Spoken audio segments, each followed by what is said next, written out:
right, this is the first of our lessons that I'm going to call our Fireside Chats. We don't have a fire right here today, but maybe later we can light a fire and have a fireside chat by the fireplace.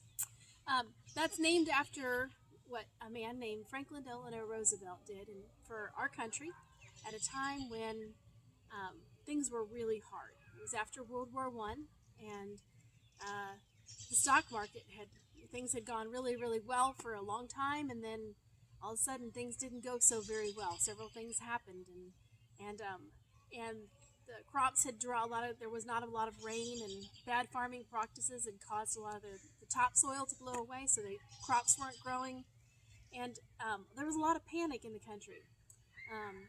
People were very much afraid.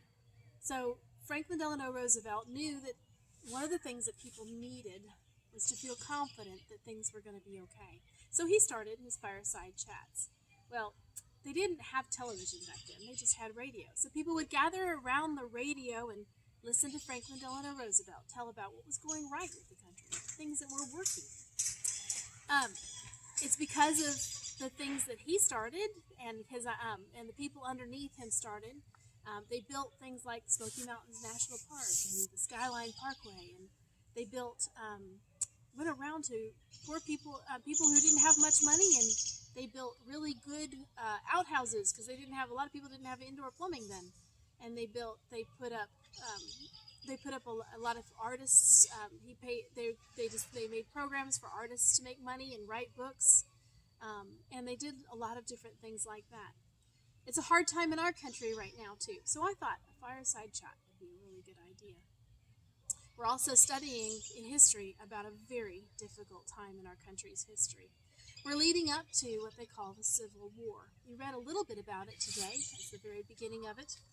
And the Civil War is a time when our country didn't fight against another country across the ocean or Mexico, as in the Mexican-American War.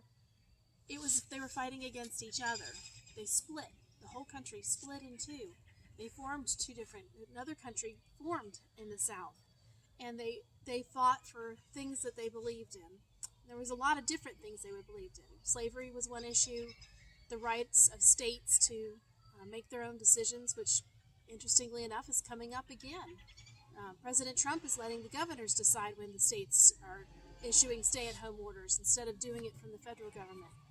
And there's a lot of problems with that. People want the president to say it, and other people say, no, it should be the states and the governors who say it. So once again, it's that tension. Who should be stronger, the states' governments or the federal government?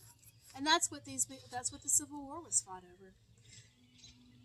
You read today about the Compromise of 1850. And then, and we will go on and read a little bit at a time, and I'll talk to you a little bit about it at the time. And I'm going to assign some people to you, some people that you can do a little bit of research on and write a little paragraph about it, and then we can share that with the whole class. Today I'll send out an assignment to you, and I'll assign somebody to you so you know who you need to research, and just do a little bit of research on that, and that will count for our writing as well as our history. I hope you have a good day, and remember that Franklin Delano Roosevelt wanted to inspire people to do wonderful things and not just fear. And that's what I hope you take away from this. Have a good day. Bye.